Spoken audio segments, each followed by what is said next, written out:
This is my life, and they're trying to ruin me. You're repping Zaire Malloy.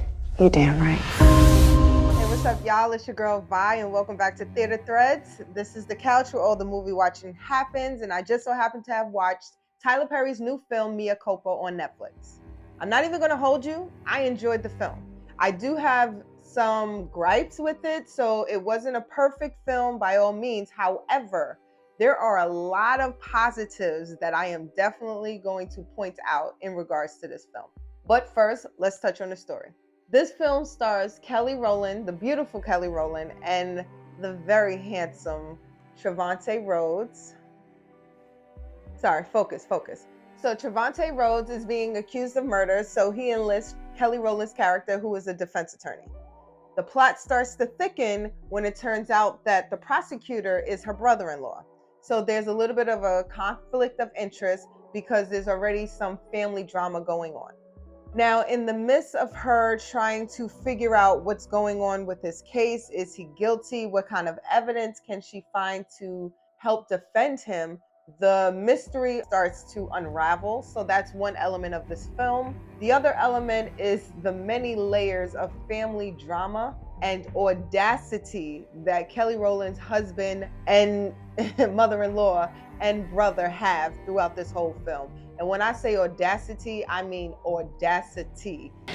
Don't worry, son. Your second wife will be on time.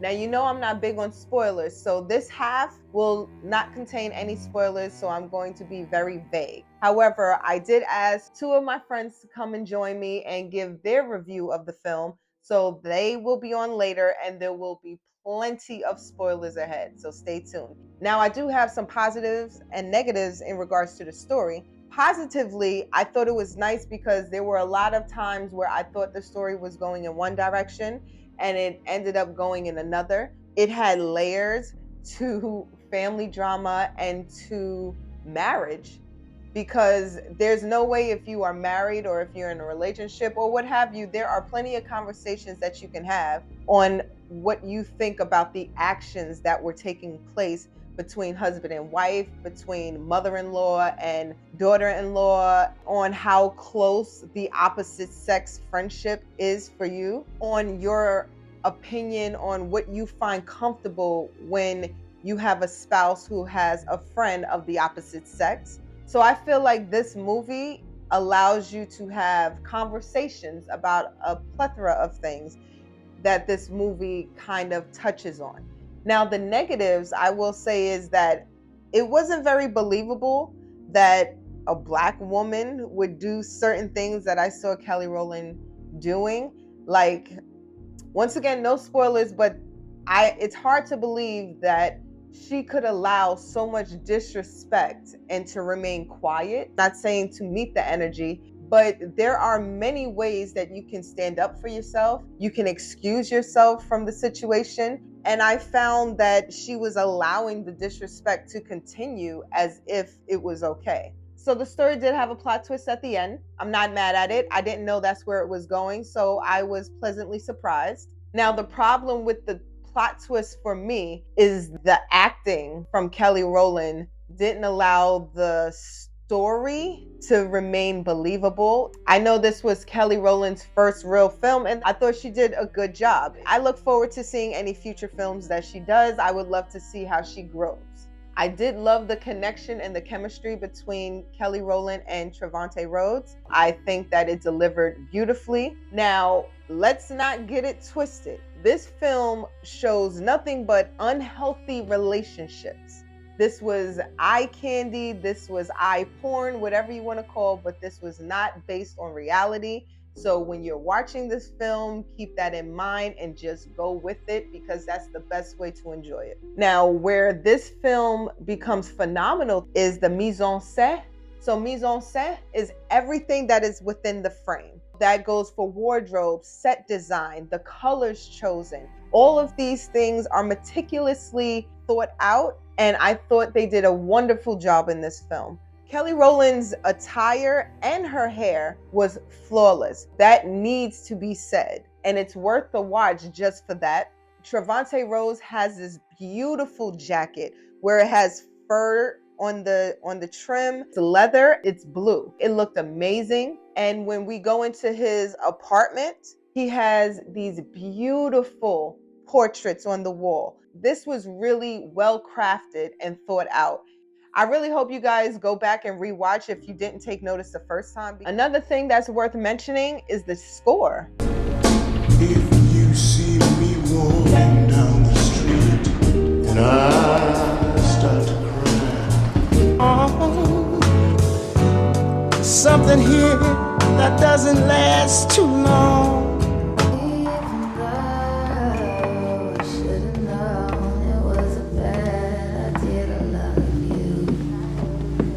The music that was used really helped to elevate the scenes and the mood. And there were 2 songs that I actually downloaded onto my Apple Music after hearing it. And I've been listening to it since. The first one was Drive You Crazy and Unravel Me. Both of those songs just happened to be the songs that were playing during the erotic scenes between Kelly Rowland and Trevante. So now I want to bring on my friends so that they can give their review of the film, and I would love to hear if they agree or disagree with my take on it. So these are my friends Reese and Cookie. Introduce yourselves. Hey y'all, I'm Cookie. Hey everybody, I'm Reese. So we are talking about Netflix's Mea Culpa. So here's the big question. What did you think about the film? Trash. I'm sorry. It was trash. Really? It was so bad. You got to go first. You got to justify why you thought it was trash. I'm just over Tyler Perry's drag movies, and then he'll have a plot twist. But then the whole movie was garbage, but then the plot twist will throw you off. Like, what the? Because that was the same thing with Falling from Grace. The acting was better than certain movies that he has done, but the movie just written was just bad. So you have a problem with his formula. That's what it sounds like. Yeah, like change your formula a little bit. I think his best written movie to this date is Why Did I Get Married? I want to address that real quick before we get to your opinion, Cookie. So when it comes to the formula, he's no different than rom-coms. Rom-com formulas are very much the same, where they meet, they either A, bump heads, and then eventually they find some kind of commonality and get together, or B, they want each other, but there's an obstacle they have to overcome in order to get with each other. So formula, it's not really a bad thing. At one point, we're saying Hollywood is getting lazy with them doing all these remakes of movies from our past. Formula, I could say, is a genre. You can write romances all your life, but are you going to keep writing the same exact romances for every time you want to write or direct something? Cookie, what did you think about the movie overall? I thought it was good. Definitely some things that needs improvement, but I feel like if you watch a lot of Tyler Perry movies, this movie showed improvement, in my opinion. I think there's an issue with Tyler Perry. Like, I feel like if somebody said this was not a Tyler Perry movie, then more people would say it was a good movie. But I feel like if one day he puts out a movie and just lie and say it was made by somebody else, the reviews would be amazing. And then he can hop back on and be like, gotcha. I can agree with that. Because every time you say Tyler Perry to my little brother, he always says it's trash. So you have a good point there. Now we have to debate the good versus the bad, because I believe the film was good. I liked it. I enjoyed it. However, there were a lot of things that was like could have been better. You already told us your bad, Reese. Now, Cookie, you tell me what your bad was. I think my bad was just in the quality of certain scenes. And that probably speaks to how good the actors are. So there are some actors that are clearly not A-listers. So I don't think they pull off the believable part in certain scenes. And I feel like that could be better. Kelly Rowland, for instance, had more experience in action movies than the scene with her like fighting in the kitchen would come off a little bit more believable. I agree. Okay. There were certain acting points where your suspension of disbelief, it just wasn't there anymore. Mm-hmm. Her acting was good. His acting was good. The mother-in-law, her acting was good up until the point where she broke her phone. I thought that was cheesy as Like, I'm sorry. Like, there's no Well, way that's a you good example. Yeah. like you kneeling on somebody's phone and it like it's unbelievable because people drop their phone down steps and make a phone call. I'm not even gonna lie. Even the brothers' acting was good because I don't know, they made it believable that they thought they were better than people. The mother-in-law, she was good too. Not much people know this, but there are pacified relationships with mothers and their sons like that. And I realized, and it really needs to be televised more because you won't believe how these mothers put that much power on who they met their sons could date and who they don't want to like and who they're going to bring around. It's pathetic. What I did like the most was his assertiveness. This is going to Javante. I like the way he was honest with her. And yes, Lord. her. Yeah, because not much women would say this. We actually love when a man does that. Keep talking, please. I'm over here twitching. I'm like, but the part that evoked the most emotion wasn't even at the sex scene. It was the back and forth. It was the I know you want me. Like it was that was like that's what we like. Like we might front. We be fronting. We do be fronting. Mm-hmm. Like, but when he said that, okay, big girl, I see you. I was like, the verbiage was just, and I was like, I wonder if they realize that this is more sexual to women, actual sexual like, so I will say this. I think the biggest cheesy moments were by the end when she comes to the brother-in-law's house. It wasn't so much as when the mother-in-law broke the phone. It was more of a, how is a black woman's spidey senses not going off? That something's not right here. There's no way that the moment the mother took the knife from you, it's like, I'm going. I didn't care for the action sequence. I think you were absolutely right, Cookie, that it wasn't really believable. And even the relationship between Kelly Rowland and her supposed best friend, they didn't flush that out enough for me to where she was not only a victim, but they were best friends. We only had one real moment when they went to yoga and it wasn't much interaction. So it fell off in that area. However, the sexual attraction between our leads, the conversation seemed very believable of her trying to create boundaries and him really not caring about it. Everything that they wore was amazing. Her hair, it was almost like she brought her own glam team and made sure that she was always picture ready. We don't find that a lot in Black film. So I was very impressed with that. Now we can go to the sensual part. First of all, I don't care for the paint on me. I don't need to recreate that. Because all I thought was the mess and where in what hole was that going?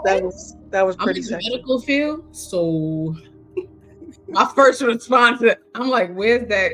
That's not gonna be good." Like, I thought it was sexy. Get that off me. Yeah, no. I'm into that type of stuff.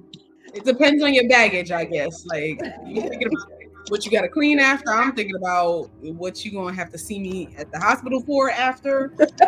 I did see a review where a woman said we got the one sex scene and that was it, and I think that she missed the point. The build up to it was what it was all about. Now everything else is about the plot twist.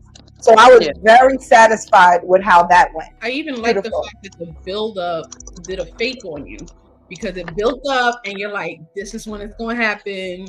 She comes into the apartment and I'm like, oh, I guess it's about to be a threesome or something. Like, oh my God. And the fact that she actually leaves, I was like, oh, she really not with it. But then when she gets that phone call and turn back, I'm like, oh, I knew it was about to be powerful. Basically, the whole movie was built on the one person that y'all was saying didn't get much camera time. Because think about it. What do you mean? The mother and the son plotted that whole thing when they found out the daughter-in-law was sleeping with Javante. Yeah, I didn't pick that up. I thought that was good. So the whole thing was built on how he alone felt about what his wife had done. I enjoyed it. I love that plot twist, especially with the fact that it was in their home. Because he was the DA, it was very easy for him to take the evidence. It was a great twist that they were all in on it. But The other part is, I don't know, have you guys ever seen the movie Twa or Twa 2 Pandora's Box? I I only saw the first one, I think. have not seen it. I just got on BET Plus and I see it. Problem is I got young kids in the house. Whenever you get a chance, I prefer Twa 2, but if you can watch both. But the reason I bring it up is there was a scene in Mea Culpa where she follows him into that area where everybody is doing it.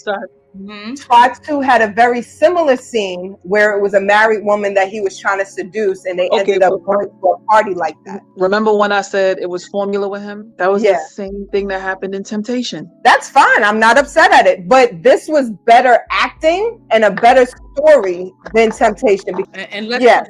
because in that scene, I assumed what would happen. Like, oh, she's gonna walk in, she's gonna somehow get seduced, she's gonna end up partaking in the festivities, and like she about face and walk out. And I'm like, oh, I thought he was gonna do a whole scene here. Like, oh, okay. Me too. Like Me too. I thought they were gonna dance and sweat a little. Didn't turn out to be that. So I thought he did really good with not being predictable in this. Because you have to remember, it's very easy for people to say she could have just dropped the case, but they needed the money because the husband put Wasn't them in the working pool. because of his issues. Yes. But not only was you not working and going to AA because now you have an addiction, because he messed up his whole, like his license was anesthesiologist, but you're addicted to the stuff that you're supplying your patients. So now what is he going to do as far as a career? So now she has to stay here and still trying to create boundaries and resist temptation. I love that aspect of the story. I thought this was well written. They talk about Tyler Perry's writers. I thought this was well written. I just think he, if there's a Mea Culpa 2, I'll be here for it because I think they just need to work out a couple kinks. So now souvenir scenes. So regardless of if a movie is good, bad, or indifferent, I feel like people will take something from it. Some piece of dialogue, something someone wore, or maybe a whole scene that took place. What is your souvenir scene that you're taking from this film? Well, there's two for me. Y'all already know how I get down with the fits. Every time she walked in her rooms, I was like, yo, she kind of reminded me of kind of like watching a newer Joan Clayton. And if I'm taking a line, it's Trayvonte's line where he's like, I see how your breathing changes when I look at you, or how you avert your eyes when I look at you. Trying to play cool, play big girl. I see you, big girl. I'm like, this brother is reading her like a book. Yeah. And what about you, Cookie? What's your souvenir scene? My souvenir scene. See, it's harder for me because I like the whole movie. But souvenir scene for me would be Kelly Rowland in the, what is that? An elevator. Start the fucking elevator. Oh. And the hit. I was like, oh, she's acting. Like, I agree. I said Kelly Rowland could get booked for more scenes. Like, she will definitely get booked for more jobs. Because in this scene right here, you couldn't tell me she didn't really go through that and really feel like, yo, this dude really got me looking stupid. I think what she said was, you got me all the way fucked up. Let me the fuck out of this motherfucker. That's all I heard. But you know what I kept saying to myself? Bitch, take the stairs.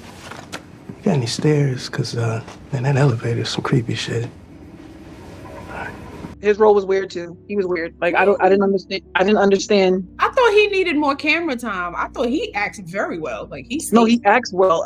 Connection was just weird. I don't know. So his whole role, his character, he was the push. I talked about this in another episode, the MacGuffin, where he was what pushed the story along and helped the characters get from one part of the story to the next. So remember, it was because of him that she thought her husband was cheating.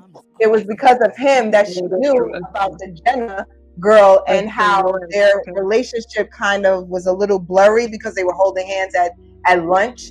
And it was because of him that she knew that there was something fishy about the story, because when he went looking for the girlfriend in DR, he couldn't find anything about her. And it was weird. Yeah, I thought he added clarity. Anything you were confused about, every time he hit the screen, he cleared something up. That's true. I didn't even think about it like that. Yeah. I think what he needed was more camera time. Like maybe a little more, like to explain, because he definitely gave off friend. Like at no point I think, well, is he trying to smash Kelly Rowland, or he didn't give up off. So he did really good on being the brother, the homeboy, bestie. He made that very believable, and it's hard because as a man in a role with Kelly Rowland, it's hard to not give off. I'm trying to smash you. Smash you. He did really good. I believed that was just like her brother, and he was just looking out for her. But then the other thing is, I realized that Kelly Rowland's character, we never heard about family or anything. I took him as maybe the only friend or anything she had outside of her husband, because her quote unquote best friend, who was M.I. crooked letter Miss M.I.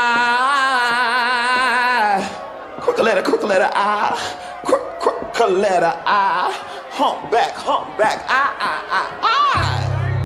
Yes.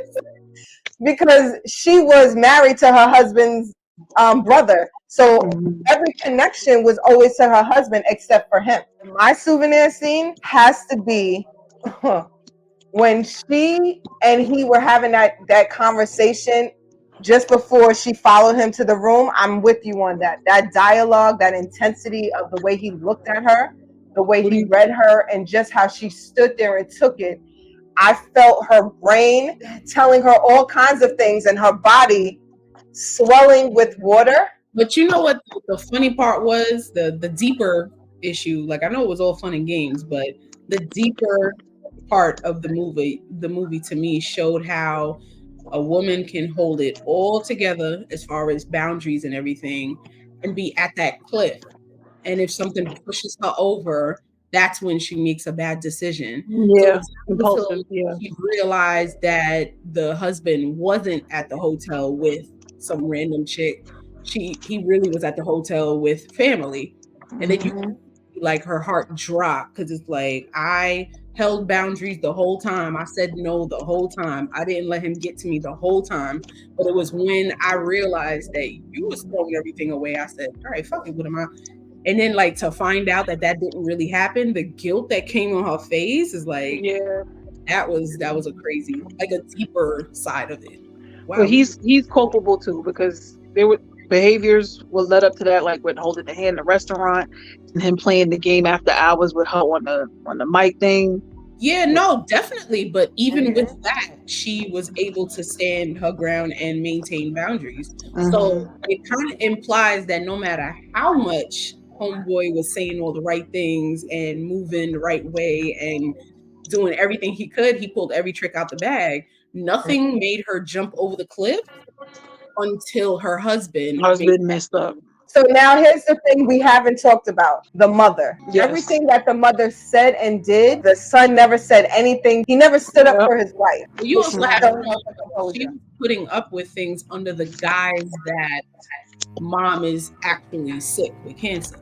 So it was the thought process of, as much as I cannot stand this woman and as much as she's disrespectful and the whole nine, he's going to resent me if I don't let this phase, play out the way it plays out. If I don't let him have this time with his mother or these memories with his mother, he's going to end up resenting me. So she pretty much just made a commitment to her son. I think if the idea of the mother dying from cancer was not there, it would be a totally different reaction. It would have. And then the other scene that I thought was very funny was when the husband said, "You are not taking the case." You can't represent him. Cal, give me the file. I don't care. I said no. Pick one. Tell me which one you will pay, and then tell me what you're not going to let me do.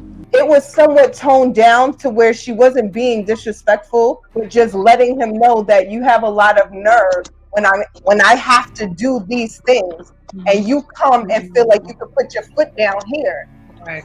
To have a say is pretty much But that goes back to how they were raised as to why their mother was the way she was with them. She made them boys mad privileged. Look how all of them talk to their wives. Like crooked letter.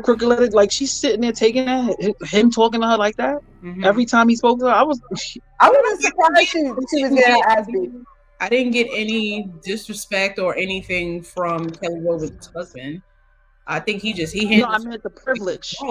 He was the privilege. He felt privileged to buy his mother that watch on his wife's dime. You know what I'm saying? I wouldn't say privilege. I think he was I caught up. thought it was audacity. I felt he had a lot of audacity. Mm-hmm. The mother too. It's one of those when you lie and you got to keep up with it. Because remember, his family didn't know that he stopped working and he's not making any money. So I think he was just living up to this lie, this facade, and he had to keep it going. But it got to a point where Kelly's like, I know you ain't charging how much sales and you're not bringing no money in. But to him, it's like, well, had I been working, I would have. I would watch it again. I would definitely watch a part 2. I tell you that much. The way the movie ended with her like kind of in disguise, I thought it also was unexpected that she threw the phone away instead of responding to the guy. Like everything that was like what you would expect, she did the opposite. I was like, for sure she's gonna link up with him, and the movie's gonna end with them both in DR. Like, of course, like they promised each other, and then it's like, no, she really threw the phone in the garbage. And I'm like, oh wow. Well, I suggest you watch Reasonable Doubt if you like this. I'm waiting for the next season. I can't wait. Yes. I think I binge watched it. I binge watched it like all the seasons once. I think it was 1 season or 2 seasons. Yeah, it's only one. Totally hooked. Like I was like at work pulling it up on my phone. Like this was so good. Another one with beautiful Black women and men. The way that they're captured on camera was their hair, the outfits. Everything about it was great. I thought that Tyler Perry did he take a couple cues from what's the producer that did Black Panther? Ryan Coogler? Yes. No, he was the director. You know how but I'm saying I feel like Tyler Perry took some hints off of him, or he learned a couple lessons from him. I remember Ryan doing an interview and explaining that he did something different with lighting and Black people and their skin and the tones and what came out looking good and using blue lights instead of yellow. I don't know what the reasoning was, but I feel like Tyler Perry must have been watching that interview and took a couple pointers from it because the lighting was gorgeous. Like her skin looked like gold in the entire movie. Sure did. Well, thank you, ladies. I appreciate you guys for coming on, giving me your opinion, because this film is definitely something that everybody is watching and talking about. So I said, why not us? So thank you again to Reese and Cookie for joining me on Theater Threads. And until next time, everyone, TTFN. Ta-ta for now.